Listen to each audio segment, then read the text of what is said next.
Hey guys, today we're going to be doing another self-defense move. We did the rear bear hug before, now we're going to do the rear bear hug and lift. So we're going to be really, very aware of this. We don't want the guy lifting us off the ground, but if it does happen, I got some really neat things to show you that my instructor, Master Silvio Baring, 7th degree red and black belt from Brazil, showed me. Super, super important because in sport, you don't want to get lifted up when the guy's behind you might suplex you or dump you on your head. And obviously in self-defense, we don't want to get someone to lift us up and cart us out or throw us to the ground. So when Steve has me from behind and lifts me up right away, I'm going to hook that leg. Now this is super important that I have my legs straight and my toes are up. And some people find it a bit of a challenge like that. So I'm going to show you a trick in a moment. So when he lifts, I want to try and base, but it's too late. Okay? And he's going to lift again. And I'm going to hook. Now this is what we're looking for, is that turn. But sometimes some people might find that challenging. So when Steve lifts me up, I'm going to take this left foot and push on his knee, so I might get caught up in the air. So I'm going to even let Steve get low below my hips to get a nice strong grip. He lifts those legs, good. My foot goes to his knee, I hook my leg and I push with my left leg as I straighten my right leg. Now this is really nice, but be careful with your training partners because I am taking his knee sideways. Okay, so be mindful for that. But again, if I can right away, hook, and I want to turn. Now this is really important because when Steve goes to lift me, he's nice and strong, more or less, right? You can't really hold me up in the air too long. But when I turn his upper body, oh, he becomes really, really weak. And he's going to have to try and put me down. And that's what I'm waiting for, that time where his weight starts to come back down. So again, we'll turn this way a little bit. He goes to lift. I turn, and then right away, hands to the floor. One hand hooks his knee. I sit into his leg, and I'm going for my knee bar. Now, really important, we don't grab two hands. Because if I do, Steve could let go and then push, I'm going to land on my head. So we need to have one hand to the ground and one hand is grabbing his foot when we do this move. So again, he goes to bear hug, lifts, I turn, put my foot down, hand on his foot, I sit into his leg. Once I feel him sitting down, then I go for my knee bar, heels into his butt, big toe by my ear. I can grab onto his heel and push into his foot and bring my hips forward, just like you would do an arm bar. The knee is actually very, very similar to an arm or to an elbow.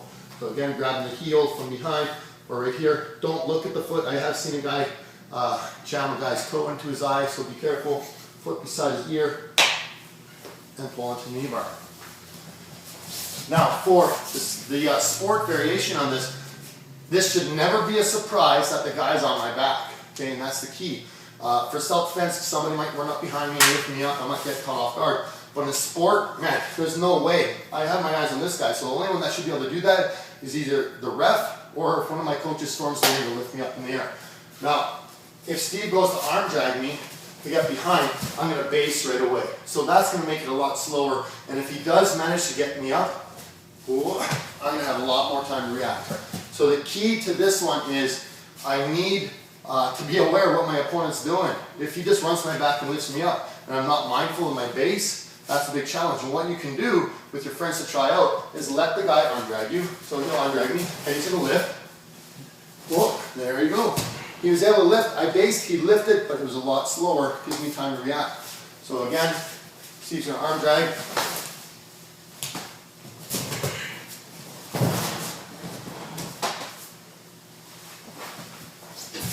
Right into the move. And one last time, without the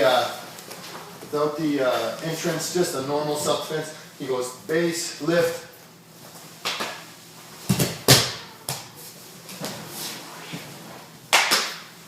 Nice. Now, I am going to show you one last little detail that can be a help. Sometimes you might have long legs. You might have a guy that has a hard time. Steve's going to grab low so he can hold me up for a bit.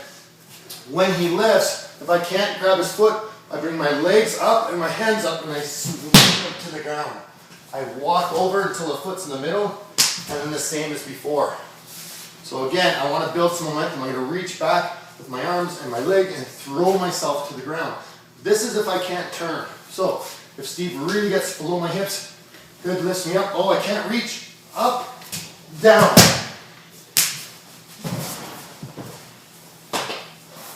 Right into the movement. So, have a lot of fun with this one. Remember, base first, should slow it down. Pushing on the knee really helps if the guy catches you off guard. and you have to keep your legs straight as you turn. You want that guy to rotate his upper body away from you. Okay? Have fun with this one. This is a really, really important one for self-defense. Really important.